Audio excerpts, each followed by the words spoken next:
Drugs টিৰ জুৱাৰ বিৰুদ্ধে ৰঙিয়াত যুৱ কংগ্ৰেছৰ উত্তাল প্ৰতিবাদ। ৰঙিয়াৰ ৰাজীৱ ভৱনত প্ৰায় শতাধিক প্ৰতিবাদকাৰীৰ সমদল। চাওক দৃশ্য।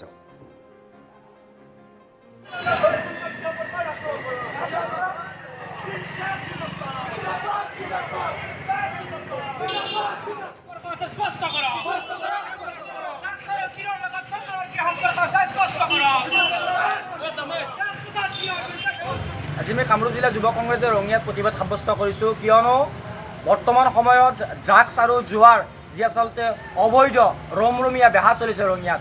আমাৰ পৰিলক্ষিত হৈছে যে ভৱিষ্যত প্ৰজন্মক যি ধ্বংসৰ গৰাহলৈ ঠেলি দিছে, ইয়াত আমাৰ সন্দেহ উপজে যে আচলতে প্ৰশাসনৰ লগত ড্ৰাগছ ব্যৱসায়ী বা এই টিৰ ব্যৱসায়ীসকলৰ লগত কিবা সুসম্পৰ্ক আছে নেকি।